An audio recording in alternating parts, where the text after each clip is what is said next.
Hello everyone, welcome to physics Gyan. मैं हूं श्वेतांकी और हम पढ़ रहे हैं क्लास 12 की फिजिक्स, जिसके सेकंड चैप्टर को आगे बढ़ाते हुए आज हम पढ़ने वाले हैं कैपेसिटर्स इन जनरल। उसके बाद हम कैपेसिटर की कैपेसिटेंस के बारे में पढ़ेंगे और एक स्पेसिफिक काइंड का कैपेसिटर होता है पैरेलल प्लेट कैपेसिटर, उसकी भी कैपेसिटेंस जानेंगे और विदाउट डाइलेक्ट्रिक देखेंगे क्या होता है capacitor without dielectric, with dielectric हम कैपेसिटेंस लिखेंगे। तो आज की क्लास में ये सारी बात हम डिस्कस करने वाले हैं। सबसे पहले हम ये समझ लें कि कैपेसिटर है क्या। तो आपके सामने ये स्क्रीन पे जो सबसे पहली वाली डायग्राम है, सबसे पहली वाली जो पिक्चर है, इसमें जितने भी ये एलिमेंट्स दिख रहे हैं सबके सब क्या है, दीज आर ऑल कैपेसिटर्स। ठीक है, आई एम श्योर कि आपने इसको इस तरीके से देखा होगा। इनमें से कोई ना कोई कैपेसिटर आपने जरूर देखा होगा। अगर फ्री फॉर्म में नहीं देखा हो तो आपने किसी सर्किट का पार्ट देखा होगा, किसी सर्किट में आपने जरूर देखा होगा कि आपके घर में जितने भी डिवाइस यूज होते हैं, चाहे वो कोई इलेक्ट्रॉनिक सर्किट हो, चाहे वो कोई इलेक्ट्रिक सिस्टम हो, सब में, ठीक है, सबों में कैपेसिटर यूज होता ही है। सेकेंड पिक्चर में आप देख सकते हो, दीज ऑल आर कैपेसिटर्स। देखो कितने सारे कैपेसिटर्स लगे हैं एक सर्किट बोर्ड में। देखो ये सारे के सारे क्या है, कैपेसिटर्स है। अब आपके मन में क्वेश्चन आ रहा होगा कि मैम कैपेसिटर्स इतनी इंपॉर्टेंस क्यों रखती है। देखो कैपेसिटर के बहुत सारे फंक्शंस हैं। ठीक है, कैपेसिटर फिल्टर का काम करता है। कैपेसिटर से हम सिग्नल की कपलिंग कर सकते हैं। कैपेसिटर एनर्जी स्टोर करता है और भी काफ़ी सारे फंक्शंस हैं, जिसमें कि हमारे लिए अभी ये इम्पॉर्टेंट है कि हम कैपेसिटर को एज एनर्जी स्टोरिंग डिवाइस समझें।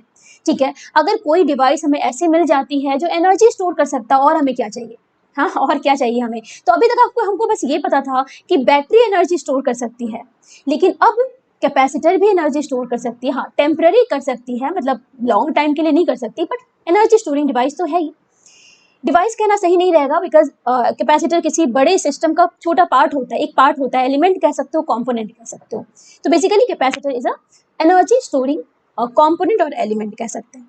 ठीक है, ऐसा नहीं कि एक रात में ये बात समझ में चली आई, काफ़ी सालों की मेहनत हो रही होगी, ये काफ़ी सारे रिसर्च किए गए होंगे और ये पता किया होगा कि एनर्जी का आखिर स्टोर कैसे करें। जैसे देखो सोलर एनर्जी होती है ना, तो इस पे भी काफ़ी सारे रिसर्च हुए, तब पता चला कि अच्छा सोलर एनर्जी को हम इस तरीके से हार्नेस कर सकते हैं, है ना।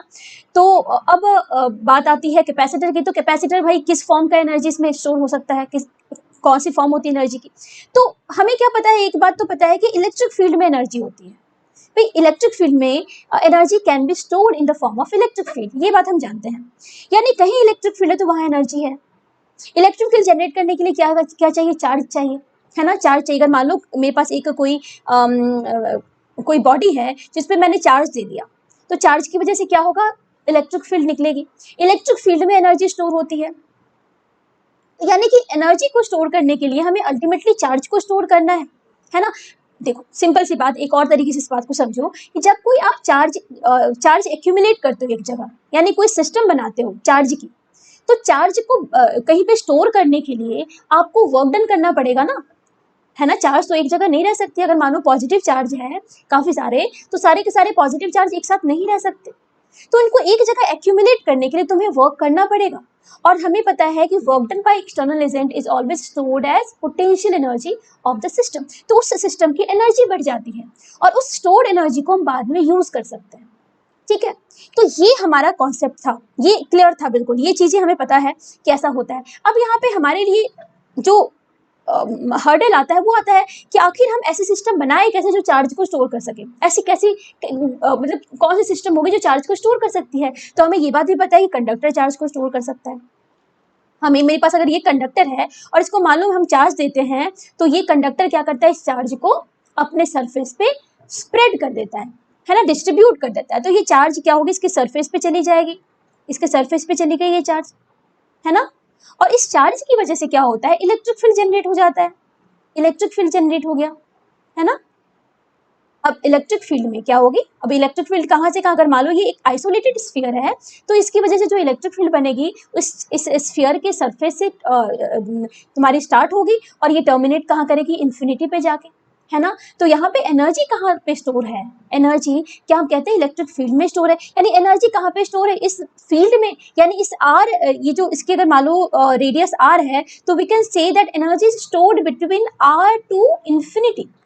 ये जो रीजन है ना, यह एनर्जी स्टोर्ड है। कहने को ये कैपेसिटर है, बिकॉज कैपेसिटर को ऐसे डिफाइन किया हमने। Capacitor is a device which stores energy in the form of charge, कह सकते हैं। तो यहाँ पे ये कैपेसिटर तो है भाई, कैपेसिटर तो ये है, कैपेसिटर तो है, लेकिन इसकी एनर्जी किसी काम की नहीं है। क्यों काम की नहीं है? क्योंकि यहाँ एनर्जी ना स्प्रेड है, इस एनर्जी का कोई यूज नहीं कर सकते। फॉर एग्जाम्पल जैसे बारिश होती है, बारिश की बूंद गिर रही है, अच्छा लगता है हमें बहुत, लेकिन उन बूंदों का तब तक हम इस्तेमाल नहीं कर सकते, यूज नहीं कर सकते, जब तक कि बारिश के पानी को हम कहीं स्टोर ना करें। समझ रहे हो? तो उस बूंदों को यूटिलाइज करने के लिए हमें उसको स्टोर करने की जरूरत पड़ेगी, क्योंकि ये एनर्जी फैली हुई है यहाँ से यहाँ तक, क्योंकि एनर्जी तो लिमिटेड है ना। एनर्जी तो किसी भी सिस्टम को बनाने में जो है वो है, और उस एनर्जी को तुमने फैला दिया, ठीक है। सोलर एनर्जी पूरे ब्रह्मांड में फैली हुई है, उसका यूज हम तभी कर सकते हैं जब उसको हम स्टोर करें। काफी सारे एग्जाम्पल मिल जाएंगे ऐसे, है ना। तो अब बात आती है कि भाई ये कैपेसिटर तो है, इतनी बात तो तय है, क्योंकि ये चार्ज को स्टोर कर रहा है, एनर्जी को स्टोर कर रहा है, लेकिन इसका हम यूज कैसे करें? How can we harness this energy which is stored in this electric field, जो कि स्प्रेड है आर से इंफिनिटी तक। तो सिंपल सा लॉजिक, एनर्जी को तुम इलेक्ट्रिक फील्ड को कन्फाइंड कर दो किसी रीजन में, तुम इलेक्ट्रिक फील्ड को कन्फाइंड कर दो, तो यानी इसके बगल में हम दूसरा कंडक्टर अगर लेके आ जाए, अगर दूसरा कंडक्टर लेके आ जाए तो होगा क्या? क्या इस कंडक्टर में चार्ज इंड्यूस होगी? अगर ये मान लो मेरी न्यूट्रल कंडक्टर थी, तो इस कंडक्टर, चार्ज कंडक्टर की वजह से क्या इस कंडक्टर में नेगेटिव चार्ज इधर आ जाएगी, पॉजिटिव चार्ज इधर चली आई, है ना। और अब जो फील्ड लाइंस इंफिनिटी पे जाके टर्मिनेट हो रही थी, अब वो सारी की सारी फील्ड लाइंस कहाँ चली जाएंगी? इस कंडक्टर पे चली जाएंगी, ठीक है, इस कंडक्टर पे। तो अब फील्ड, अब जो एनर्जी है कहाँ पे स्टोर्ड है? इन दो कंडक्टर के बीच में, ठीक है। अब हमारा पर्पस भी फुलफिल हो रहा है, हम जो चाहते थे वो हमने अचीव कर लिया। लेकिन रिसर्च यहीं पे खत्म नहीं होता है, हम हर चीज को ना बेहतर से बेहतर करना चाहते हैं। तो उसके बाद हमें पता लगता है कि कैपेसिटर पैरेलल प्लेट कैपेसिटर हो सकते हैं, सिलेंड्रिकल कैपेसिटर हो सकते हैं, स्फेरिकल कैपेसिटर हो सकते हैं, जिनमें हमको पैरेलल प्लेट कैपेसिटर पढ़ना है। तो यहाँ तक आई होप कोई दिक्कत तुम्हें नहीं आ रही हो। आगे देखते हैं कैपेसिटर की definition. Capacitor is a system of two conductors, ठीक है, टू कंडक्टर्स की सिस्टम होती है जो कि separated by an insulator. Obvious सी बात है, अगर इंसुलेटर से सेपरेट नहीं करते हो तो क्या होगा? क्या एक कंडक्टर से दूसरे कंडक्टर पे चार्ज पास कर सकती है? क्या कुछ अमाउंट ऑफ चार्ज न्यूट्रलाइज हो जाएगा, जिससे एनर्जी कम जाएगी? चार्ज कम जाएगा तो एनर्जी कम जाएगी, क्योंकि इलेक्ट्रिक फील्ड कम गया ना, इलेक्ट्रिक फील्ड इंटेंसिटी कम गई, ठीक है। Where these conductors have equal and opposite charge. देखो आज की डेट में हम जो कंडक्टर लेते हैं ना, दो कंडक्टर, उसमें इक्वल एंड ऑपोजिट चार्ज ही होती है, ठीक है। ये बेटर फॉर्म, यानी अभी तक का बेस्ट फॉर्म आपके कैपेसिटर का है, with some certain potential difference, उनके बीच में पोटेंशियल डिफरेंस होती है। तो ये तो हो गई कैपेसिटर, ये तो कैपेसिटर की डेफिनेशन हो गई। कैपेसिटर ऐसा सिस्टम है जो दो कंडक्टर से मिलकर बना होता है, जिनके बीच में इंसुलेटर होता है, दोनों कंडक्टर पे इक्वल एंड ऑपोजिट चार्ज होती है विथ सर्टेन पोटेंशियल डिफरेंस। अब कैपेसिटर की कैपेसिटेंस कैसे डिफाइन करें, मतलब इसकी जो इंपॉर्टेंस है, इसकी जो खासियत है ना, कैपेसिटर की क्या इसमें क्या इंपॉर्टेंस है कि ये चार्ज को स्टोर कर सकता है, ये एनर्जी को स्टोर कर सकता है। तो कैपेसिटर की उस कैपेसिटी को हम डिफाइन करते हैं कैपेसिटेंस से, ठीक है। So capacitance is the capacity to hold charge and defined as, ठीक है। एक तो ये कैपेसिटी है होल्ड चार्ज की, कैपेसिटेंस जितनी ज़्यादा रहेगी उसकी चार्ज होल्डिंग कैपेसिटी उतनी ज़्यादा रहेगी, यानी एनर्जी की स्टोर करने की कैपेसिटी ज़्यादा रहेगी। और इसको मैथमेटिकली डिफाइन करते हैं as charge stored Q per unit potential difference, ठीक है। यानी सी को आप कैसे डिफाइन करते हो? क्यू बाई वी से।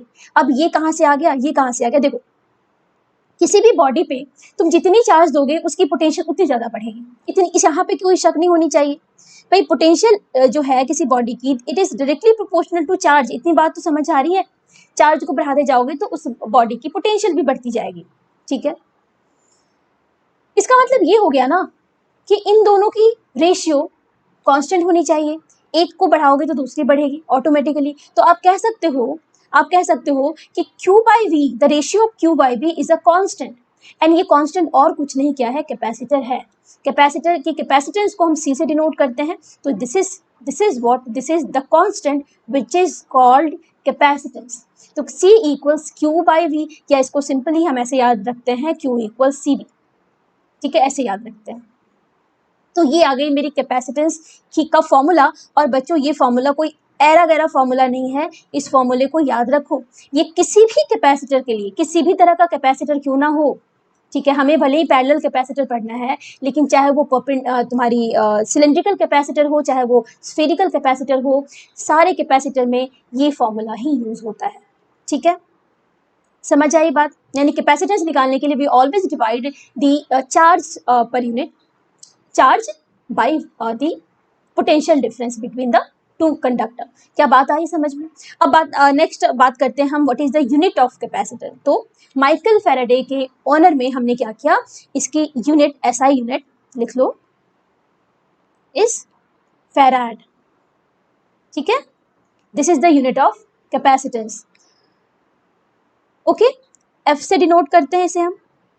अगर देखो तो फॉर्मूले में C इक्वल्स क्या है, Q बाई V, तो आप इसे ऐसे समझ सकते हो कुलम पर वोल्ट, है ना, इसे हम कहते हैं फैराड। अब ये जो 1 फैराड है ना, it is a very big unit, मतलब इट्स अ, देखो इट्स अ बिग यूनिट, बहुत बड़ी यूनिट होती है। कैसे बड़ी होती है हम ये भी डिस्कस करेंगे। फिलहाल समझो कि 1 फैराड ना बहुत बड़ी यूनिट है। तो इन प्रैक्टिकल सिचुएशन जितने भी कैपेसिटर्स हम यूज करते हैं ना, उनकी कैपेसिटेंस काफी कम होती है, 1 फैराड से काफी कम होती है। तो जो क्वेश्चंस आपको एग्जाम में आएंगे ना, सब में देखना या तो माइक्रो फैराड का यूज होगा, या तो पिको फैराड का यूज होगा, या मिली फैराड का भी बहुत, ये तो मतलब नहीं के बराबर यूज होता है मिली फैराड का। मिली फैराड तो नहीं कह सकते, हम नैनो फैराड कह सकते हो, नैनो फैराड का यूज हो सकता है। माइक्रो फैराड का मतलब हो गया 10⁻⁻⁻6 फैराड, पिको का मतलब हो गया 10⁻⁻12, और नैनो का मतलब हो गया 10⁻⁻9 फैराड। मतलब अगर आपको 1 माइक्रो फैराड दिया रहा है तो आप उसको पहले ही क्या करोगे, एसआई यूनिट में कन्वर्ट करोगे बच्चों। ठीक है, बिना एसआई यूनिट के क्वेश्चन को नहीं सॉल्व करोगे आप, क्वेश्चन पर डिपेंड करता है क्या करना। तो माइक्रो, पिको, नैनो का ध्यान रखना आप। हाँ, ये सब आपने मैट्रिक सिस्टम में ऑलरेडी क्लास 11 में पढ़ा हुआ है। ठीक है, एसआई यूनिट के सिंबल की बात कर ले, सिंबल की बात कर ले भाई, सर्किट सिंबल इसकी कैसी होती है। तो किसी भी सर्किट में जब कैपेसिटर बना होता है ना, तो कुछ इस तरह का तुमको सिंबल देखने को मिलेगा। जैसे कि रेसिस्टर के सिंबल ऐसी होती है ना, कैपेसिटर के सिंबल ऐसी 2 पैरेलल लाइंस होती हैं। अब ध्यान देना, इस 2 पैरेलल लाइन में कोई ऐसी एक छोटी एक बड़ी मत बना देना, फिर ये बैटरी बन जाएगी, है ना, ये डीसी बैटरी बन जाएगी। तो हमें क्या रखना है, 2 पैरेलल एंड इक्वल लेंथ की लाइन बनानी है। तो this is the symbol of capacitor. ठीक है, अच्छा, कैपेसिटर के कुछ इंपॉर्टेंट पॉइंट्स हैं जो एनसीईआरटी से मैंने लिया है, वो यहाँ पे एक बार हम देख लेते हैं, क्या क्या पॉइंट्स हमें देखने हैं। पहली पॉइंट तो जो मैंने आपको अभी भी बताई कि भाई जो कैपेसिटेंस होता है वो क्या होता है, it is a ratio of charge and potential difference, और से वोल्टेज इन वेग, इन जनरल हम वोल्टेज कह देते हैं ना। वोल्टेज क्या है, बेसिकली पोटेंशियल डिफरेंस को ही हम जनरली वोल्टेज का नाम दे देते हैं।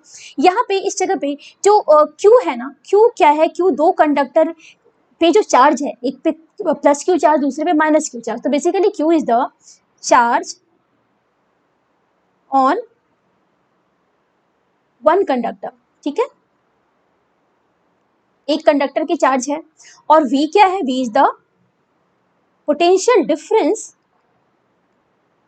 बिटवीन 2 कंडक्टर्स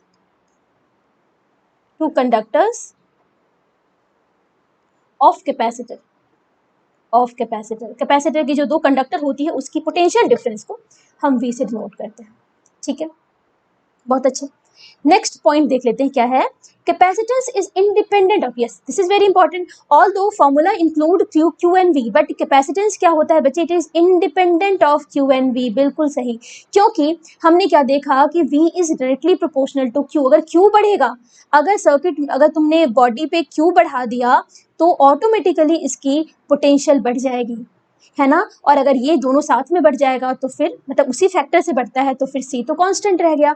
तो यहाँ पे आप कह सकते हो कि capacitance is independent of Q and V, but किस पे डिपेंड करता है, तो capacitance depends on geometrical configuration of 2 conductors of the capacitor. मतलब उस कंडक्टर की शेप क्या है, साइज क्या है, 2 कंडक्टर के बीच की सेपरेशन कितनी है। साथ ही साथ ये डिपेंड करता है उस डाइलेक्ट्रिक के नेचर पे, जो उस 2 कंडक्टर के बीच की मीडियम है उसके नेचर पे। यानी बेसिकली वो जो इंसुलेटिंग मटेरियल है जिसको डाइलेक्ट्रिक का नाम देते हैं, उसकी डाइलेक्ट्रिक कांस्टेंट पे भी डिपेंड करता है। ठीक है ना, तो इन चीजों पे क्या डिपेंड करता है, कैपेसिटेंस।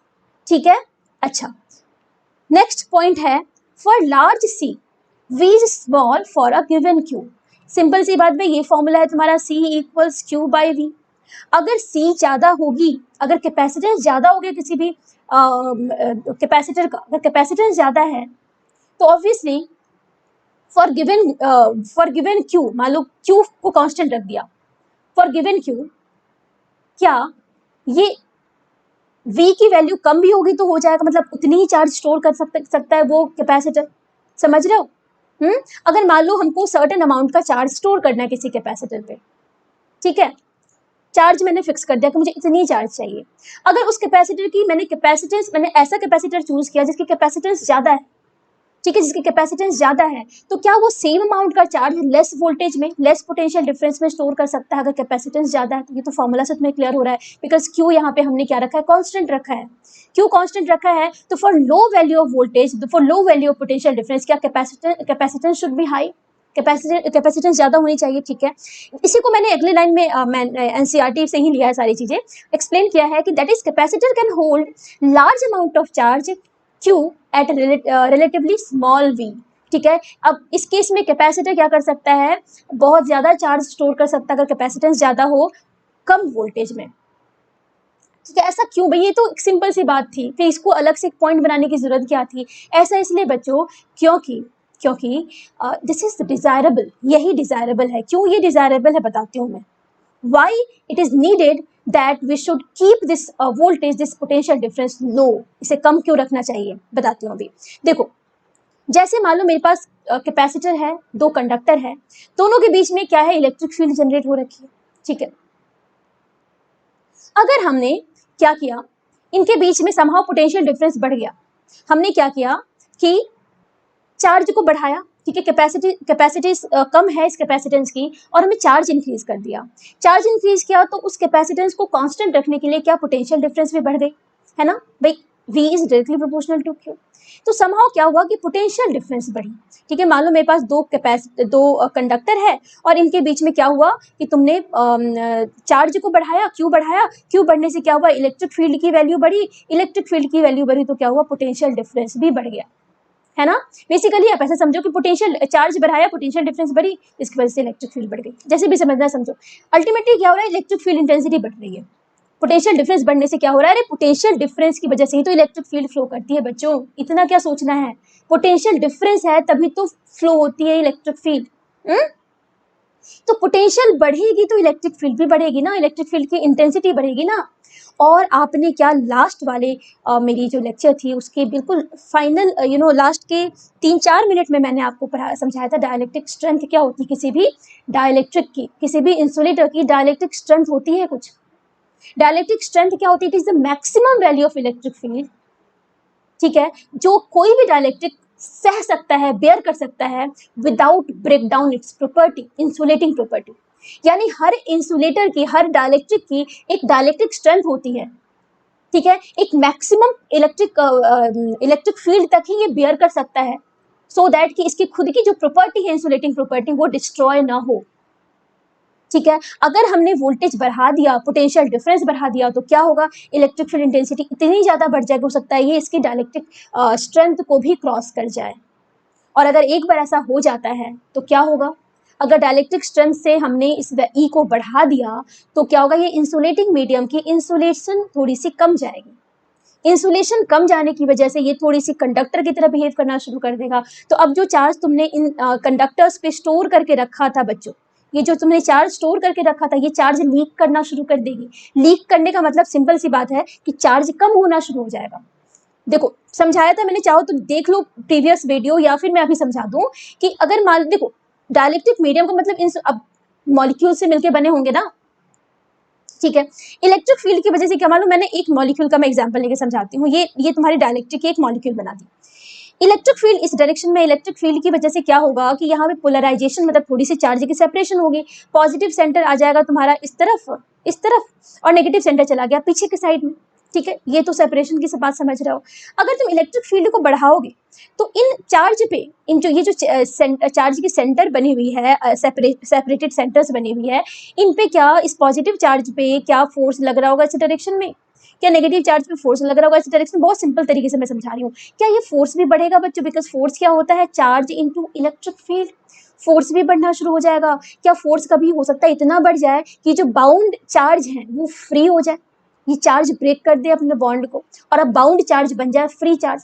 एक बार ये फ्री हो गया, इधर वाली कंडक्टर पॉजिटिव चार्ज है, इधर वाली कंडक्टर नेगेटिव चार्ज थी, क्या होगा, ये नेगेटिव चार्ज इधर पॉजिटिव चार्ज वाले कंडक्टर पे चला गया, उसको उसके सर्टेन चार्ज को वो न्यूट्रल कर दिया, इधर के नेगेटिव चार्ज न्यूट्रल हो गई, मतलब अब चार्ज क्या हो गई, चार्ज कम गई ना, कैपेसिटर पे जो चार्ज है वो कम जाएगी ना, तो यहाँ पे क्या होगा, इसी को प्रोसेस को बोलते हैं हम लीक करना, चार्ज का लीक होना। ये तभी होता है जब इलेक्ट्रिक फील्ड स्ट्रेंथ को एक सर्टेन वैल्यू से बढ़ा दो, और इस वोल्टेज को, इस पोटेंशियल डिफरेंस को जहाँ पे ये होता है उसको हम बोलते हैं ब्रेक डाउन वोल्टेज। ये भी कहीं लिख लो, आप नहीं लिखा है शायद मैंने स्लाइड में, आप कहीं लिख लो कि जो तुम्हारी डाइलेक्ट्रिक स्ट्रेंथ के कोरस्पॉन्डिंग जो वोल्टेज होता है, जो पोटेंशियल डिफरेंस होता है, उसे हम बोलते हैं ब्रेक डाउन वोल्टेज। ठीक है, नेक्स्ट पॉइंट लिखा है to store a large amount of charge without leaking. See यही था जो मैं समझा रही थी कि इस अगर हम चार्ज ज्यादा स्टोर करना चाहते हैं बिना लीक के, तो सी की वैल्यू यानी capacitance should be high enough so that potential difference and hence electric field do not exceed the break down limit. समझ आई, अब तो समझ गए होंगे ये क्या लिखा है। ठीक है, चलिए नेक्स्ट पॉइंट देखते हैं, capacity of the spherical body. एक अभी अभी मैंने आपको समझाया बच्चों कि मैंने जो स्टार्टिंग में एग्जाम्पल लिया था ना, ये मैंने एक स्फेरिकल बॉडी का ही एग्जाम्पल ली थी, स्फेरिकल कंडक्टर थी जिसकी इलेक्ट्रिक फील्ड ना इसके सरफेस से इन्फिनिटी तक जा रही थी। ठीक है, तो अब मैंने क्या बोला कि ये भी एक कैपेसिटर है, ये भी क्या है, एक कैपेसिटर है, बिकॉज ये चार्ज को स्टोर कर रही है ना। तो इस कैपेसिटर की कैपेसिटी कैसे निकालें, ठीक है, इस कैपेसिटर की कैपेसिटी, अब ये फॉर्मूला ही हमें यूज करना है, this is the formula that we are going to use everywhere. ठीक है, Q इक्वल्स सी वी या C equals Q by V. ठीक है, कैपेसिटेंस निकालने के लिए C equals Q by V. चल आजा देखते हैं, स्फेरिकल बॉडी की कैपेसिटी निकालनी है, कैपेसिटेंस निकालना है। तो ये मेरी है स्फेरिकल बॉडी, है ना, और मैंने क्या किया, इस पे चार्ज दे दिया Q, मैंने इस पे चार्ज दे दिया Q, इस पे मैंने चार्ज दे दिया Q।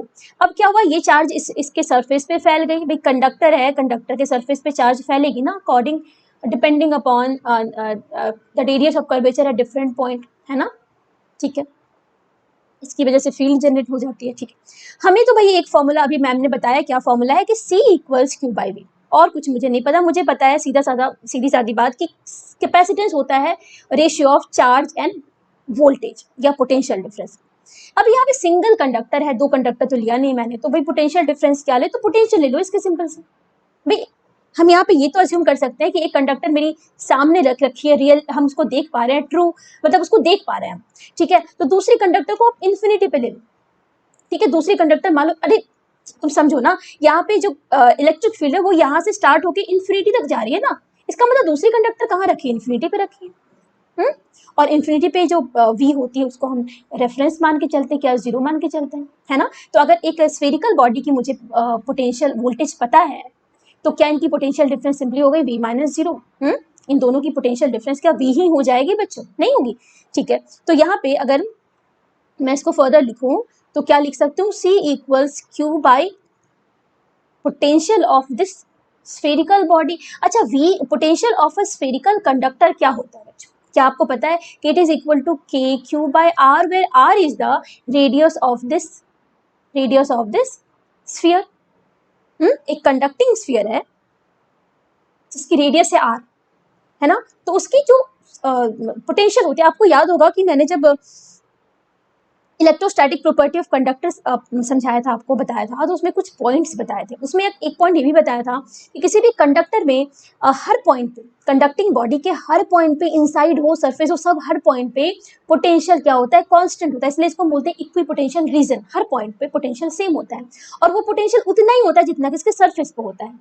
ठीक है, अगर इसके सेंटर पे जाए ना, तो सेंटर पे पोटेंशियल आप इजीली निकाल सकते हो, K Q by capital R, where R is the radius of this body. ठीक है, तो ये याद रखना बच्चों, किसी भी स्फेरिकल कंडक्टर की जो पोटेंशियल होती है ना, हर पॉइंट पे, इट्स नॉट लाइक कि ये जो पोटेंशियल है वो इसके सरफेस की, ये इस बॉडी की हर पॉइंट की पोटेंशियल है ना। तो यहाँ पे V की वैल्यू इतनी आ गई, जो पुट कर दो इसे, भाई तो C की क्या हो गई, C इक्वल्स क्या हो गया, Q अपॉन के क्यू बाय आर, ऊपर आ गया, क्यू क्यू कैंसिल हो गया, तो C इक्वल्स आर बाई के। क्या है बच्चों, K क्या 1/4 पाई एप्सिलॉन नॉट है, तो ये क्या हो गया, simply C equals 4 pi epsilon naught r. So this is the capacitance of the spherical body. This is the capacitance of the spherical body, 4 pi epsilon naught r. समझ आई बात? कोई दिक्कत इसमें समझने में बच्चों? कोई problem? So this is the capacitance. समझ आई? ठीक है। अब इस कैपेसिटेंस को देखो, क्या इस कैपेसिटेंस में तुमको दिख रहा है बच्चों कि यहाँ पे इस कैपेसिटेंस में ये capacitance is it is not depending upon the voltage, it is independent of the charge. ये किस पे डिपेंड कर रही है? Radius of the capacitor, radius of the conductor पे डिपेंड कर रही है और साथ ही साथ एप्सिलॉन नॉट पे डिपेंड कर रही है। इस मीडियम, जो मीडियम इन दोनों के बीच में है, मैंने तो एयर मान के अभी चल रहे हैं, अभी तो फिलहाल हम हर जगह एयर मान के ही चलने वाले हैं, डायइलेक्ट्रिक की बात हम लास्ट में करेंगे, ठीक है। चलो, तो यहाँ पे आप देख पा रहे हो कि मीडियम पे डिपेंड करिए और साथ साथ रेडियस यानी डायमेंशन पे डिपेंड करिए कंडक्टर के। प्रूव हो गया ना ये? पहली कैपेसिटेंस हम अभी देखें स्फेरिकल बॉडी की। इसके बाद पैरेलल प्लेट की बात हम करें। फिलहाल आप एक छोटा सा पॉइंट यहाँ पे देख लो। अभी भी थोड़ी देर पहले मैंने आपको बताया कि जो एसआई यूनिट होती है ना कैपेसिटेंस की, वो होती है फेराड। और मैंने बताया कि फेराड जो है ना, it's a very big unit. क्यों है बिग यूनिट? क्यों कहते हैं कि फेराड एक बिग यूनिट है? हाँ, 1 farad is a big unit. ऐसा क्यों कहा मैंने? इसको प्रूव कर लेते हैं। एक काम करो, एक ऐसा कंडक्टर बनाओ ना, एक ऐसी स्फेरिकल कंडक्टिंग बॉडी बनाओ जिसकी कैपेसिटेंस 1 farad के इक्वल है। चलो देखते हैं। let's assume a spherical conducting body having 1 farad capacitance। चाहो तो लिख सकते हो, ठीक है। हाँ, मान लेते हैं उसकी रेडियस r है, 4 pi epsilon naught r equals 1 farad. मैंने एक ऐसी बॉडी ली जिसकी मान लिया कैपेसिटेंस 1 फेराड है, तो उसकी रेडियस निकालनी है मुझे, समझ रहे हो? तो यहाँ पे r की वैल्यू कितनी आ जाएगी बताओ? r इक्वल्स क्या होगा? r इक्वल्स होगा 1/4 पाई एप्सिलॉन नॉट, यही तो होगा। ठीक लिखा है। और 1/4 पाई एप्सिलॉन नॉट मुझे पता है क्या होता है, 9 × 10 रेज़ टू पावर 9 मीटर में आएगा आंसर, क्योंकि एसआई यूनिट में सब कुछ है, ठीक है। तो रेडियस कितनी आती है? 9 × 10 रेज़ टू पावर 9। क्या तुम इमेजिन कर सकते हो कि कितनी बड़ी रेडियस है? हमारे अर्थ की रेडियस की बात मैं करूँ तो अर्थ की रेडियस होती है लगभग 6400 किलोमीटर। ये होती है मेरी अर्थ की रेडियस। ये कितनी है? ये है 9 × 10 रेज़ टू पावर 6 किलोमीटर, ठीक है। या इसको ऐसे कह सकते हो कि इट्स 90 लाख किलोमीटर, या कह सकते हो 9 मिलियन किलोमीटर। तो सोच लो हमारे कितने सारे अर्थ इसमें निकल जाएंगे, है ना। तो सच में ये बहुत बड़ी यूनिट होती है, इसलिए हम 1 फेराड की जगह पे माइक्रो, पिको या नैनो फेराड का यूज़ करते हैं, ठीक है। अच्छा, दूसरी बात, चलो अपने अर्थ को एक कंडक्टिंग स्फेरिकल बॉडी मान के इसकी कैपेसिटर भी निकालो, देख लेते हैं अर्थ की कैपेसिटेंस कितनी होती है। Find the capacitance of earth, ठीक है। अर्थ की कैपेसिटेंस लेनी है भाई। C of earth equals 4 pi epsilon naught r e। भाई यही फॉर्मूला यूज करेंगे ना, बिकॉज अर्थ भी तो एक स्फेरिकल बॉडी है। तो 4 पाई एप्सिलॉन नॉट होता है 1/4 पाई एप्सिलॉन नॉट होता है 9 × 10 टू द पावर 9। तो यहाँ पे क्या हो जाएगा, ये 1/, ठीक है। अच्छा, r e radius of earth क्या अभी भी बताया मैंने, 6400 किलोमीटर, है ना, divided by 9 × 10 raise to power 9। 5 0 है यहाँ पे, ये कट गया, यहाँ बचा 4, तो आ गया 64 divided by 9 × 10 to the power -4। 64/9 ये आता है लगभग 7.1 × 10 टू द पावर -4, और आपका आंसर आएगा फेराड में, है ना। आप फेराड में लिखो या फिर इसको आगे मैं लिख देती हूँ 0.71 मिली फेराड। यानी अर्थ इतने बड़े गोले की, अर्थ इतना बड़ा गोला है और उसकी कैपेसिटेंस इतनी छोटी सी है, मिली फेराड में आ रहा है आपका आंसर, है ना। तो अब कोई और प्रूव करने की जरूरत तो नहीं है कि फेराड एक बहुत बड़ी अमाउंट है, बड़ी यूनिट है। तो वी यूज समझ रहे हो, रियल लाइफ में अगर हमको कैपेसिटेंस मिली फैराड का बनाना होगा तो हमें अर्थ जितनी बड़ी कैपेसिटर का यूज, मतलब डायमेंशन उसकी अर्थ की इतनी बड़ी होनी चाहिए। आगे बढ़ते हैं बच्चों, चलो अब आता है हमारा मेन टॉपिक, वो है पैरेलल प्लेट कैपेसिटर। अभी तक तुमको कैपेसिटर की बहुत सारी फील आ गई है। पैरेलल कैपेसिटर जैसा कि नाम कहता है कि दो प्लेट होते हैं, कंडक्टिंग प्लेट होते हैं, वो एक दूसरे के पैरेलल रखे होते हैं, ठीक है। दोनों के बीच में गैप होता है, सेपरेशन होता है, और उस सेपरेशन में इंसुलेटर होता है। या तो एयर है, एयर भी एक इंसुलेटिंग मीडियम है, या तो कोई डाइलेक्ट्रिक सब्सटेंस आप डाल देते हो। तो फिलहाल हम विदाउट डाइलेक्ट्रिक सब्सटेंस की बात करेंगे, ठीक है। पैरेलल प्लेट कैपेसिटर, तो एक डायग्राम बना लो पहले, अच्छी से सुंदर सी डायग्राम बना लो। ये मेरी प्लेट है, ये मेरी दो प्लेट है, ठीक है। सीधी लाइन बनाना, मेरी तरह टेढ़ी मत बना लेना। दो प्लेट है, ऐसे रखिए ना, इसके आपको ये वाली एज दिख रही है सामने वाली, आप ऐसे बना लो इसको, ज़्यादा अच्छा रहेगा, ऐसे।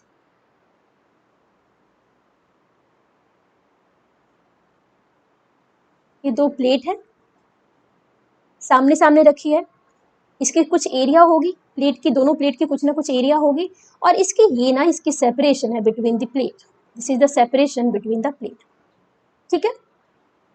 एक प्लेट पे हम चार्ज मान लेते हैं प्लस क्यू की, और दूसरे प्लेट पे चार्ज मान लिया माइनस क्यू की।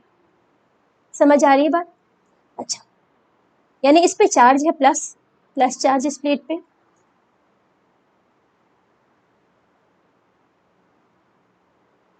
और इस प्लेट पे चार्ज है अंदर की तरफ माइनस। ट्रांसपेरेंट कैपेसिटर नहीं है मेरी, बस आपको मैं बता रही हूँ कि ये चार्ज अंदर की तरफ है, दिख रही है मुझे, ठीक है। बट ये चार्ज, दोनों चार्ज अंदर आमने सामने है, अंदर वाले सरफेस पे है। तुमने क्या किया, इस दो प्लेट को ना कंडक्टिंग वायर से कनेक्ट कर दिया, और इसमें लगा दी एक बैटरी, ठीक है। एक बैटरी लगा दी V वोल्टेज की, एक V वोल्टेज की तुमने बैटरी लगा दी।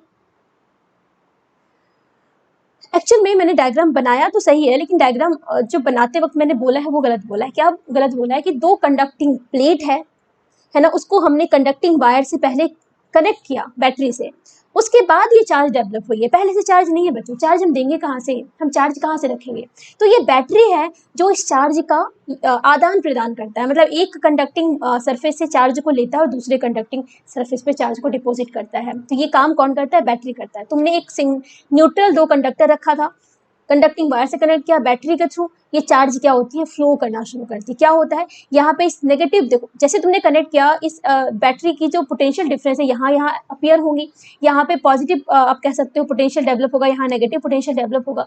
नेगेटिव पोटेंशियल की वजह से क्या होगा, यहाँ पे जो पॉजिटिव चार्ज है वो अट्रैक्ट होना शुरू होंगे, किधर भाई, समझने के लिए समझो ना। वैसे तो करंट जो होती है वो तुम्हारी, हम मानते हैं पॉजिटिव चार्ज के फ्लो को, फ्लो क्या करता है, इलेक्ट्रॉन ही तो फ्लो करता है। तो अभी मान लो पॉजिटिव चार्ज फ्लो करना शुरू करती है, कैसे, इसी डायरेक्शन में फ्लो करना शुरू करती है पॉजिटिव चार्ज, इसलिए करंट का फ्लो इसी डायरेक्शन में होना शुरू होता है, ठीक है। तो क्या होता है, पॉजिटिव चार्ज के फ्लो करने से यहाँ पे नेगेटिव चार्ज आ जाती है ना, और ये पॉजिटिव चार्ज कहाँ चला जाता है, प्लस के ऊपर। उल्टा भी समझ सकते हो कि पॉजिटिव चार्ज इधर लेफ्ट साइड में आया, तो ये लेफ्ट वाली जो तुम्हारी कंडक्टिंग सरफेस है उससे क्या होगा, इलेक्ट्रॉन यानी नेगेटिव चार्ज निकलना शुरू हो जाती है। नेगेटिव चार्ज अट्रैक्ट करता है, ये वाली जो तुम्हारी टर्मिनल है बैटरी की, नेगेटिव चार्ज अट्रैक्ट होती है, नेगेटिव चार्ज निकलेगी, तो यहाँ ये बन गया पॉजिटिवली चार्ज बन गया ये प्लेट, और ये फाइनली कहाँ डिपॉजिट हो जाती है, राइट वाले कंडक्टर पे। तो यहाँ पे इलेक्ट्रॉन इस डायरेक्शन में फ्लो करना शुरू करता है।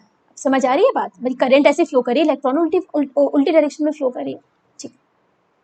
ये फ्लो तब तक करता है बच्चों, तब तक ये फ्लो कंटिन्यू होती है जब तक कि इन दो प्लेट के बीच का पोटेंशियल डिफरेंस इस बैटरी के वोल्टेज से इक्वल नहीं हो जाता।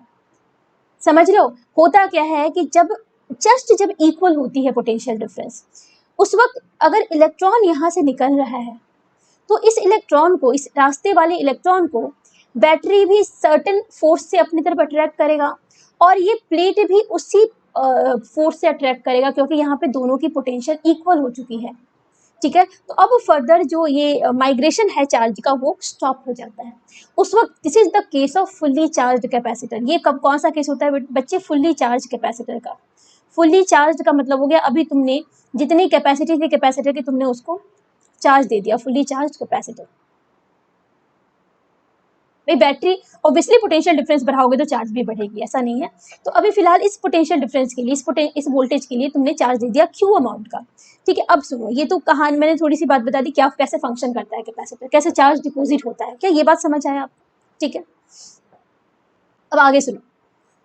इन दो कैपेसिटर की प्लेट जब एक बार फुली चार्ज हो गया तो क्या इनके बीच में कुछ इलेक्ट्रिक फील्ड डेवलप करना शुरू कर दी, है ना। लेफ्ट वाले पॉजिटिव प्लेट से नेगेटिव प्लेट की तरफ इलेक्ट्रिक फील्ड जनरेट होना शुरू हो। हमें तो भाई एक ही फॉर्मूला पता है कैपेसिटेंस निकालने का, C इक्वल्स क्या होता है Q/V, हमें तो बस यही पता, जिसमें से कि Q क्या है, किसी भी एक प्लेट की चार्ज है, और V क्या है, पोटेंशियल डिफरेंस है। तो हम क्या करते हैं ना, Q को तो रख दिया Q, और अब हमें क्या करना है, इस V को निकालना। भाई V कितनी है, पोटेंशियल डिफरेंस कितनी है, इस V की बात हम करते हैं, ठीक है। सबसे पहले हम क्या करते हैं, पोटेंशियल निकालने के लिए, पोटेंशियल डिफरेंस इस दो प्लेट के बीच की पोटेंशियल डिफरेंस निकालने के लिए क्या करते हैं, हम इलेक्ट्रिक फील्ड निकालते हैं। दो पैरेलल प्लेट है जिनके बीच की हमको पहले इलेक्ट्रिक फील्ड निकालनी है, इसे समझो पहले। इसे एक अलग से टॉपिक में भी लिख सकते हो तुम, electric field between capacitor, between plates, और ऐसे लिख लो, बिटवीन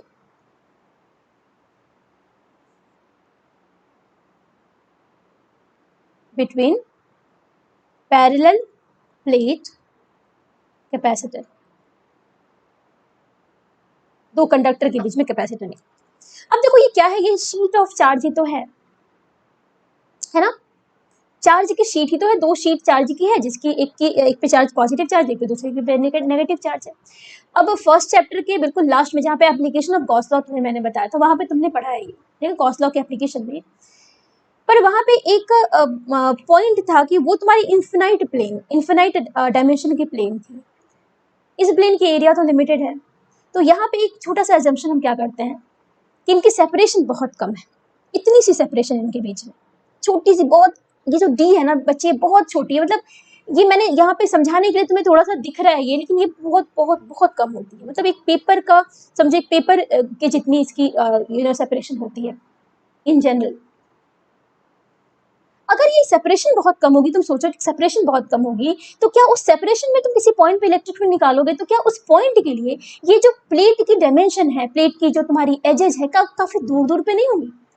एक चीटी के लिए जो वॉल पे चढ़ती है चीटी, क्या उस चीटी के लिए वो वॉल एक इन्फिनाइट प्लेन की तरह नहीं होगी।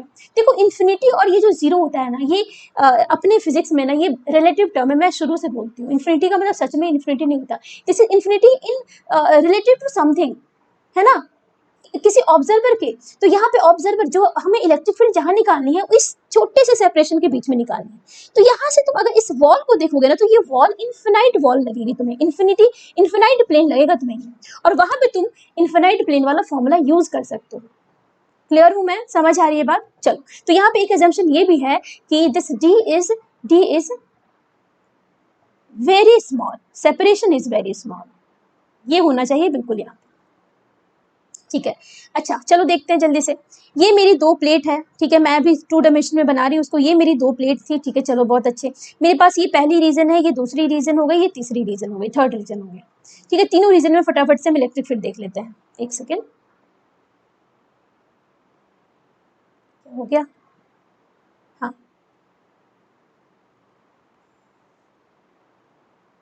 ये मेरी एक प्लेट है, ठीक है, इसको प्लेट नंबर 1 का नाम दूं, ये प्लेट 2 है, इसको प्लेट नंबर 2 का नाम दूं। अलग अलग बनाया, काफी सेपरेशन पे बनाया समझाने के लिए, अदरवाइज ये बहुत पास पास होती है। मेरे पास 3 रीजन है, एक left to plate 1, between plate 1 and plate 2, and right to plate 2, 3 region है मेरे पास। चलो बारी बारी से देखते हैं, पहले हम बात करते हैं लेफ्ट टू प्लेट 1। ये मेरी पॉजिटिव चार्ज की प्लेट है और ये नेगेटिव चार्ज की प्लेट है, कोई प्रॉब्लम? मान लेते हैं इस प्लेट की जो सरफेस डेंसिटी है, सरफेस चार्ज डेंसिटी है plus sigma coulomb per metre square है, ये है minus sigma coulomb per metre square, okay.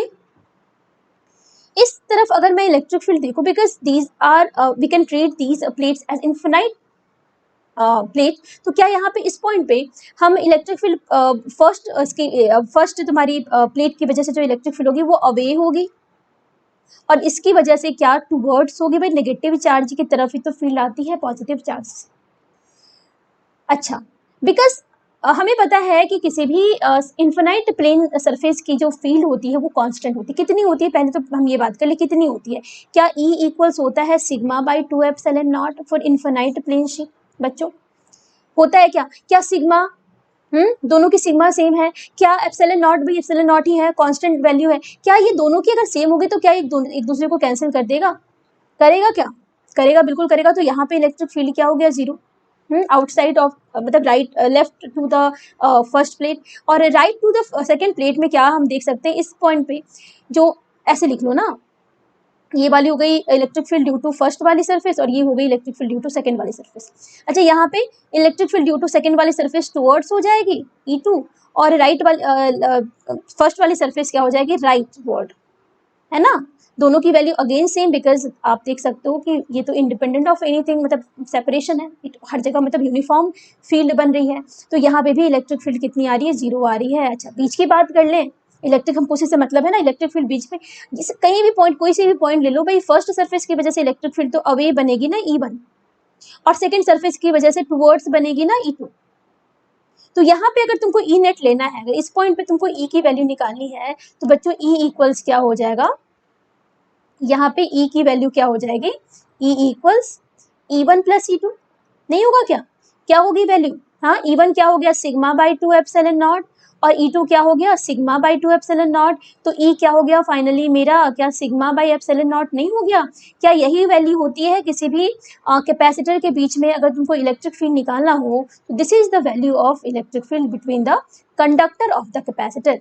ठीक है, तो पैरेलल प्लेट कैपेसिटर, तो this is the value of electric field. आप बात आई समझ में? पैरेलल प्लेट के बीच में ये इलेक्ट्रिक फील्ड होती है, दूसरे किसी भी कंस्ट्रक्शन में मत सोच लेना ये। दिस इज यूनिवर्सल फॉर्मूला, ये हमेशा ट्रू है, लेकिन दिस इज नॉट ट्रू, ये सिर्फ कैपेसिटर मतलब पैरेलल प्लेट कैपेसिटर। बात आई समझ में? तो this is the electric field between parallel plate capacitor, ये वैल्यू आती है। अब आपके मन में ये तो नहीं आ रहा ना कि मैम आपने माइनस सिग्मा को यूज क्यों नहीं किया इस फॉर्मूला में? ऐसा तो कुछ नहीं आ रहा ना, पक्का से नहीं आ रहा। देखो यहाँ पे मैंने इस सिग्मा के साइन को, मतलब आपके चार्ज के साइन को कंसिडर करते हुए इलेक्ट्रिक फील्ड की डायरेक्शन बनाई है राइट वर्ड और राइट वर्ड, मतलब प्लस सिग्मा के लिए भी राइट वर्ड होगी और माइनस सिग्मा के लिए भी राइट वर्ड है। समझो इस बात को। अगर मैं डायरेक्शन यहाँ पे ले रही हूँ तो इसलिए ले पा रही हूँ क्योंकि मैंने साइन को ऑलरेडी कंसिडर कर लिया है, और आप साइन को एक बार कंसिडर कर लेते हो, कंसिडर करके डायरेक्शन आपने डिफाइन कर दिया, तब तो बस इन दो वेक्टर को देखेंगे ना हम, फिर तो साइन की बात ही नहीं है। फिर तो हमारे पास दो वेक्टर है जो कि एक ही डायरेक्शन में, तो उनकी एडिशन ही चाहिए हमें। तो डायरेक्शन और साइन कभी भी साथ में आप नहीं ले सकते, एक को ले लिया तो एक को छोड़ दो, फिर समझ रहे हो। चल, तो ये हमारी हो गई इलेक्ट्रिक फील्ड। इलेक्ट्रिक फील्ड आ गई।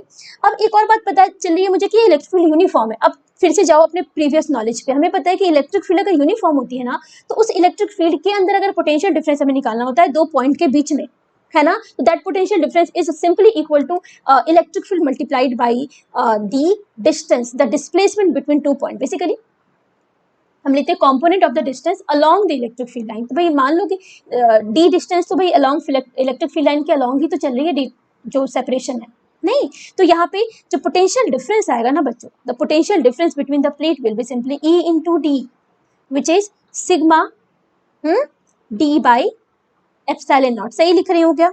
सही लिख रही हूँ, बिल्कुल। चलो, तो सिग्मा है क्या? Sigma is the charge, surface charge density. अगर मेरे पास क्यू गिवन है, ए गिवन है, तो सिग्मा क्या हो गया?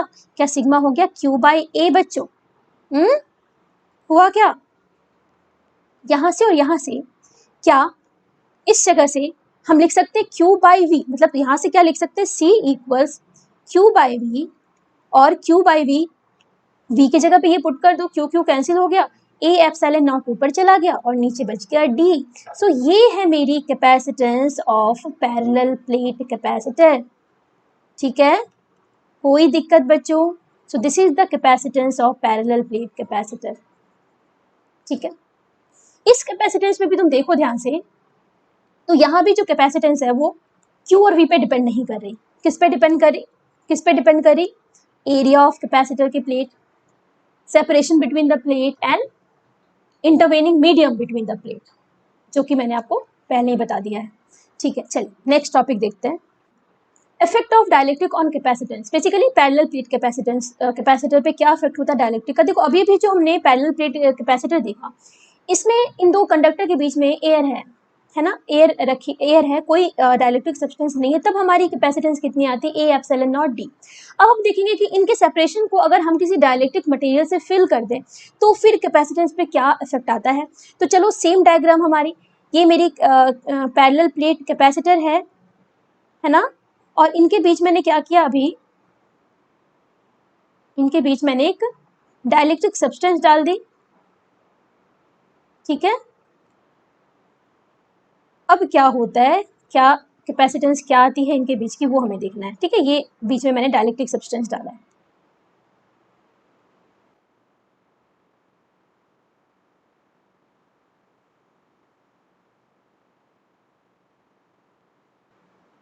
ठीक है, हमें क्या पता है कि अगर किसी मीडियम में अगर तुम एयर की जगह पे कोई दूसरी मीडियम हो, डाइलेक्ट्रिक अगर कांस्टेंट उसकी के होती है, तो इलेक्ट्रिक फील्ड हमेशा रिड्यूस करती है, ये आप जानते हो, ड्यू टू पोलराइजेशन।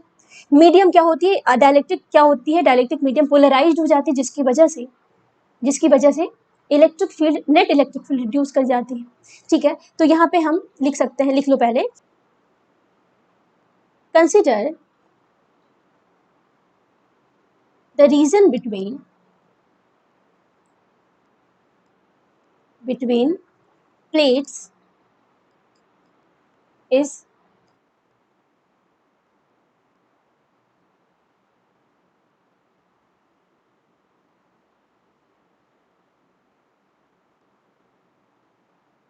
ठीक है, consider the region between the plates is completely filled with dielectric substance of dielectric constant K. So K is the dielectric constant of this substance, ठीक है। अच्छा, इलेक्ट्रिक फील्ड का क्या होगा, सो इलेक्ट्रिक फील्ड बिटवीन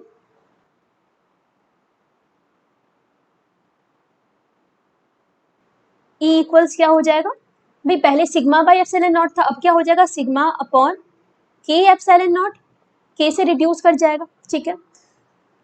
तो potential difference का क्या होगा,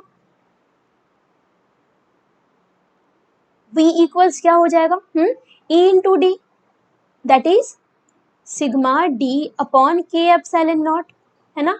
सिग्मा का मतलब Q बाय A,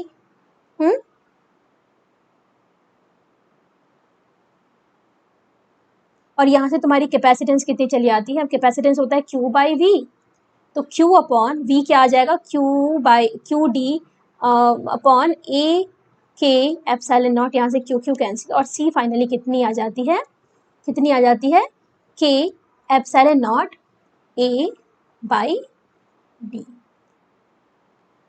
तो क्या दिख रहा है तुम्हें, क्या दिख रहा है कि कैपेसिटेंस तुम्हारी इंक्रीज कर गई, क्या कैपेसिटेंस फाइनली बढ़ गई।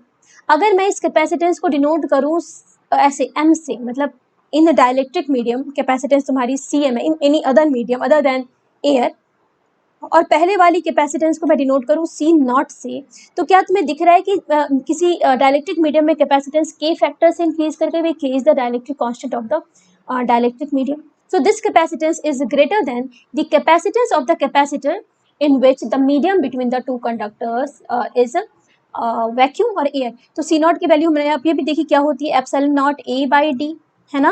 और अगर इसे हम यहाँ पे पुट करें इस जगह पे, तो क्या हम लिख सकते हैं कि जो कैपेसिटेंस हमने अभी भी निकाला है ना, इस डाइलेक्ट्रिक मीडियम की वजह को रखने के बाद, तो ये C की वैल्यू कितनी आती है, K इंटू ये क्या है, ये C नॉट है, it is equal to K into C naught, ठीक है। तो यहाँ से तुम्हारे पास डाइलेक्ट्रिक कांस्टेंट की एक और डेफिनेशन आती है, क्या कि डाइलेक्ट्रिक कांस्टेंट एक ऐसा फैक्टर है जिससे कैपेसिटेंस बढ़ जाती है, बढ़ेगी ना, अरे बच्चों बढ़ेगी ना। K की वैल्यू क्या होती है, K की वैल्यू 1 होती है, किसके लिए, हाँ किसके लिए 1 होती है, वैक्यूम के लिए या एयर के लिए। K की वैल्यू बहुत ज़्यादा लार्ज होती है, किसके लिए, कंडक्टर के लिए, ये एक्सट्रीम केसेस हैं। और किसी अदर मीडियम के लिए K की वैल्यू इन जनरल क्या होती है, बिटवीन 1 एंड इन्फिनिटी होती है, यानी K की वैल्यू हमेशा एक ही से बड़ी होती है, एक के इक्वल होती है। वैक्यूम या एयर के केस में अगर दूसरे कोई भी सब्सटेंस ले लो तो वो हमेशा एक से ज़्यादा बड़ी होगी। तो इसका मतलब जो मल्टीप्लाइंग फैक्टर है C not, it is greater than 1, that means the C is always be greater than C naught, ठीक है। तो हम कह सकते हैं K that is dielectric constant is the factor by which the capacitance increases in dielectric medium from its vacuum value, ठीक है। तो ये K क्या है, K से तुम्हारी, तो एक बात का ख्याल रखना हमें कि जब कभी भी डाइलेक्ट्रिक मीडियम होती है तो वहाँ कैपेसिटेंस बढ़ जाती है। इलेक्ट्रिक फील्ड और पोटेंशियल के लिए ही उल्टा होता है। डाइलेक्ट्रिक मीडियम में इलेक्ट्रिक फील्ड इंटेंसिटी या पोटेंशियल होती है वो घटती है, पर कैपेसिटेंस बढ़ जाती है। ठीक, तो ये कहानी थी तुम्हारी, this is the effect of dielectric on capacitance. तो सिंपल सी बात कि कैपेसिटेंस बढ़ जाती है बच्चों। क्या हो जाता है? Capacitance increases. क्या क्या इफेक्ट है? That capacitance increases, this is the effect. तो अच्छा, दूसरी बात की इस डायलेक्ट्रिक का क्या बस यही पर्पस है? क्या कैपेसिटेंस को बढ़ाना ही पर्पस है? बिल्कुल, ये तो पर्पस है ही है। ये तो हमने समझ ही लिया कि डायलेक्ट्रिक का एक यूज तो ये है। और क्या क्या यूज हो सकते हैं इसके, और क्या क्या यूजेस हैं, चलो देख लेते हैं जल्दी से।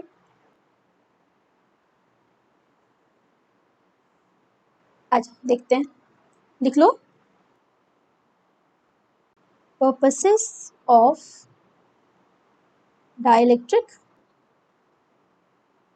चल देख, सबसे पहली बात तो डाइलेक्ट्रिक की वजह से क्या होता है ना कि ये जो दो कंडक्टर है ना, ये चिपकते नहीं है, ये दोनों चिपकते नहीं, इसको होल्ड करके रखता है अपनी जगह पे, ठीक है ना। तो बेसिकली पहला पर्पस तो यही समझ लो कि डाइलेक्ट्रिक दो कंडक्टर को चिपकने से बचाता है। तो आप लिख सकते हो इट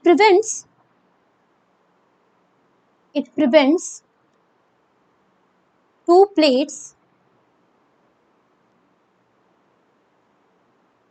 फ्रॉम टचिंग, और साथ ही साथ सोचो, एक तो टच करने से बचाता है, और इस डाइलेक्ट्रिक मीडियम को हम कितनी भी पतली ले सकते हैं ना, है ना। साथ ही साथ ये सेपरेशन को बहुत छोटा रख सकता है। मान लो मैंने एक पेपर रख दिया, दो conducting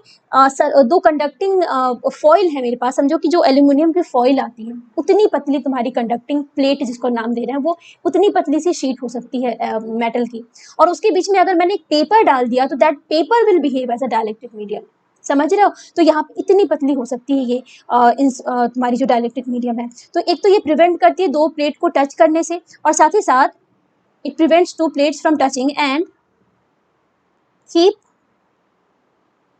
separation very small, very small। साथ ही साथ सेपरेशन भी छोटी रखती है। दूसरी पर्पस है जो कि हमने अभी भी देखा, क्या कैपेसिटेंस इंक्रीज करती है। तो लिख लो, इट इंक्रीजेज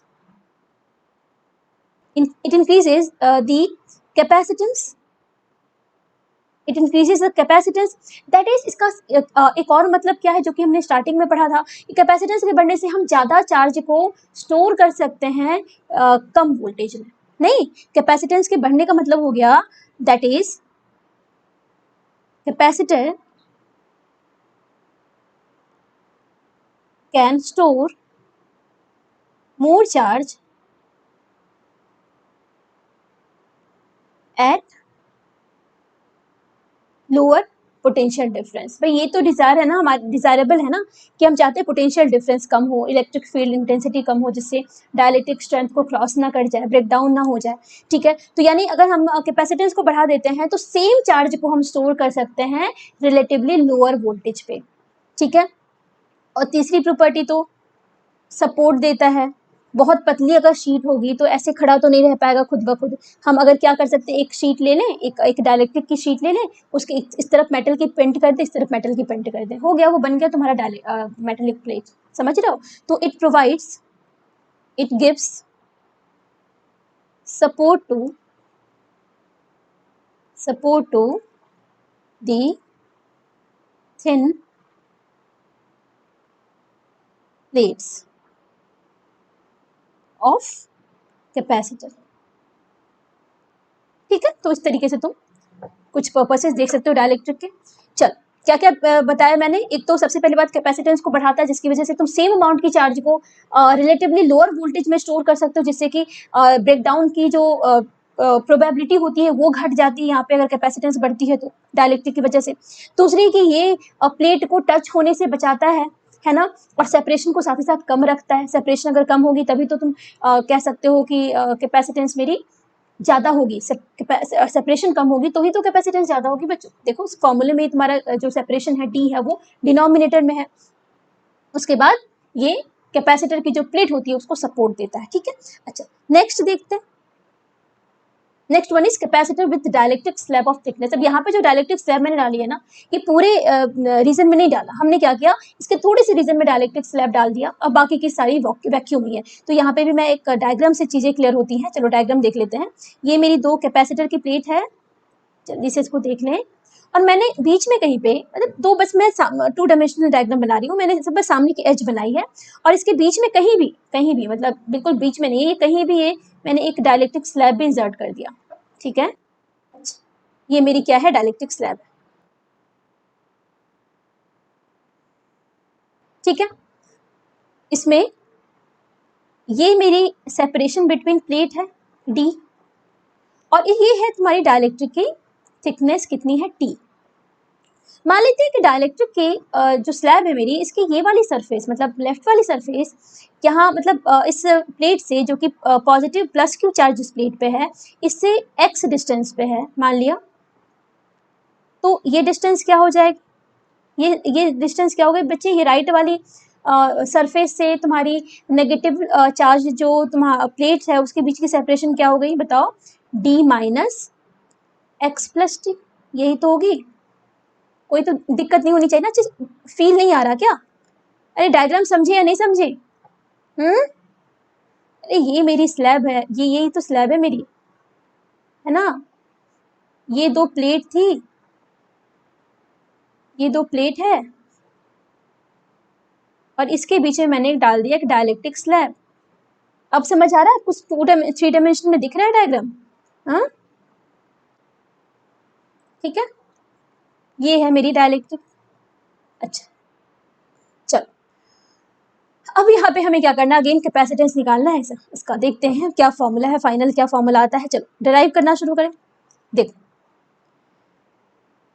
कैसे भी कंस्ट्रक्शन हो, कैसे भी कैपेसिटर हो, ऑलवेज यूज दिस फॉर्मूला। जब कभी भी आपको कैपेसिटेंस निकालना होता है तो हमें हमेशा C equals Q upon V करना होता है। कोई दिक्कत समझने में नहीं? चलो, पोटेंशियल मेनली हमें यहाँ पोटेंशियल निकालना है, Q तो चार्ज है, फाइनली कैंसिल ही हो जाता है। चलो देखते हैं कि पोटेंशियल डिफरेंस क्या आता है इनके बीच का।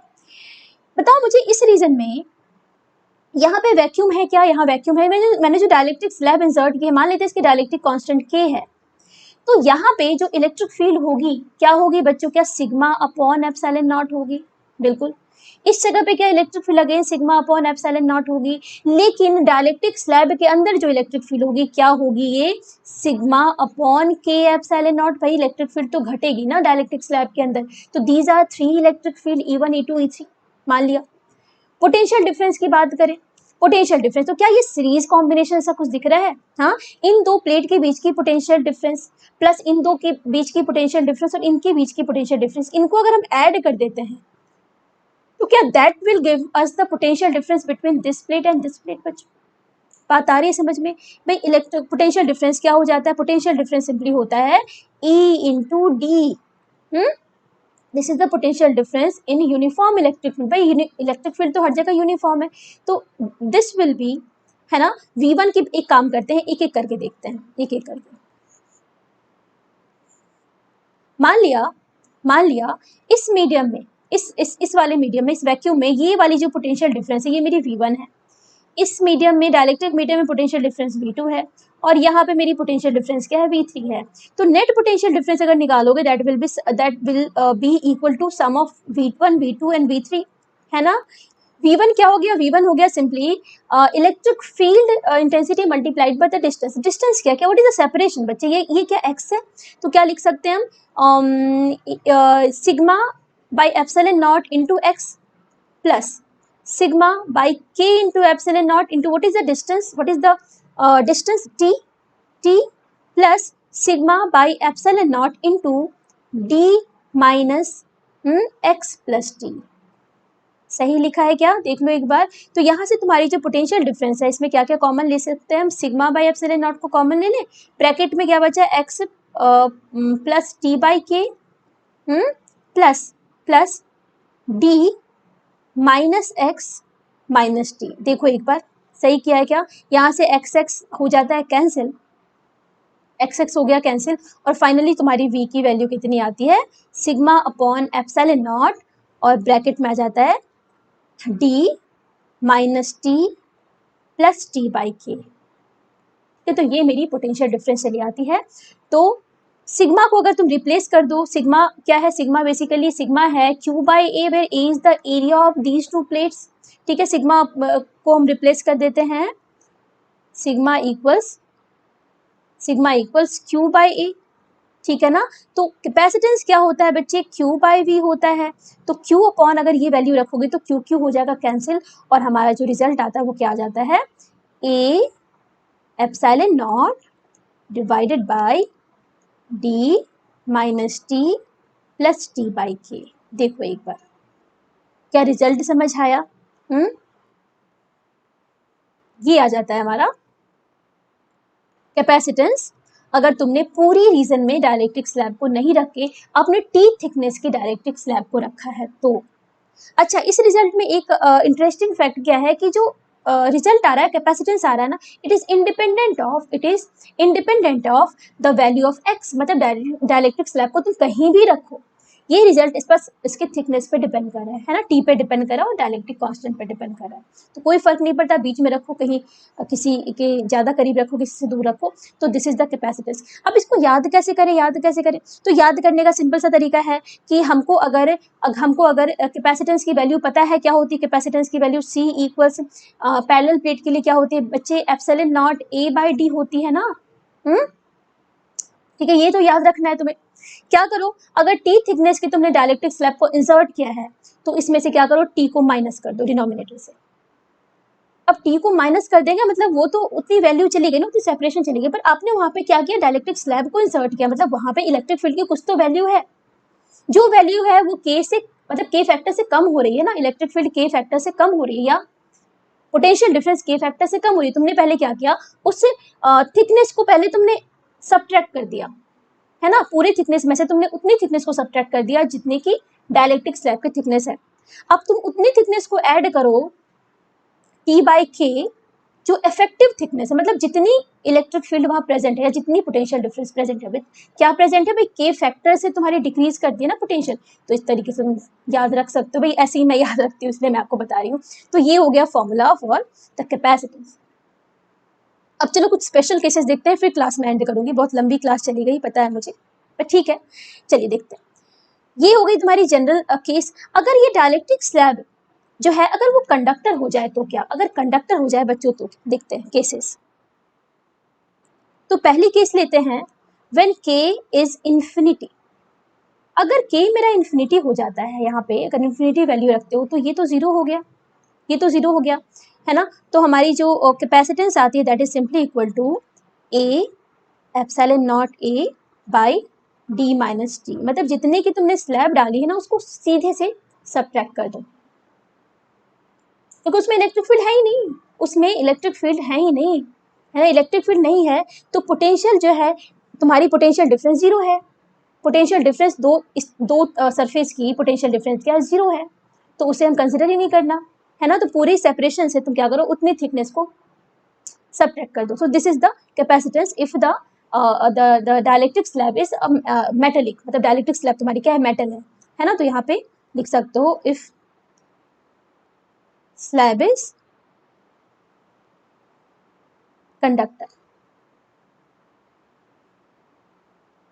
ठीक है, सेकेंड ले लो कि अगर मेरी थिकनेस जो है वो जीरो हो गई, it is equal to zero, मतलब यहाँ पे कोई स्लैब तुमने नहीं रखा, तो उसके लिए टी को जीरो रख दो, तो तुम्हारा सिंपल सा सी की वैल्यू कितनी चली आती है, epsilon not a by D, है ना। मतलब यहाँ पे कोई स्लैब नहीं है, नो स्लैब, है ना। तो ये हम तो पहले से जानते हैं, ये फॉर्मूला सिंपल सा फॉर्मूला। और थर्ड है कि व्हेन टी इक्वल्स डी, मतलब पूरी जो थिकनेस है ना ये पूरी सेपरेशन में भर दो, यानी तो इस जगह पे अगर टी को डी के इक्वल करोगे ना बच्चों, तो ये देख लो यहाँ पे A epsilon not by D minus D plus D by के, यही आ रहा है क्या, डी डी कैंसिल हो गया, तो ये क्या आ गया, के A epsilon not by D, यही आ रहा है क्या। हाँ, तो इस केस में सी की वैल्यू क्या चली आती है, के epsilon not a by D. तो ये हमने अभी भी देखा, दो केसेस देखे, ये केस भी देखा, ये केस भी देखा ना। तो ये कौन सी कंडीशन है, when gap is completely filled with slab. ठीक है, तो ये वो केस है जो हमने देख लिया अभी से। तो इसका मतलब ये है ना कि जो मैंने अभी फॉर्मूला डराइव किया है ना, this is the most general formula, मतलब इससे तुम सारे केसेस को निकाल सकते हो, सारे केसेस डराइव कर सकते हो। तो ये फॉर्मूला तुम याद कर लो, ठीक है। और मैंने बताया ना, याद करने का कुछ ऐसा नहीं है, तुम क्या करो, epsilon not a by D, D से तुम उतनी थिकनेस को पहले माइनस करो जितनी थिकनेस की तुमने स्लैब डाली है, और ऐड कर दो प्लस टी बाई के, ठीक है। तो आज की क्लास के में इतना ही पढ़ते हैं बच्चों, अगली क्लास में मिलते हैं, कंटिन्यू करते हैं कैपेसिटर के में। मुझे लगता है 2 और क्लासेस लग जाएंगे, ठीक है।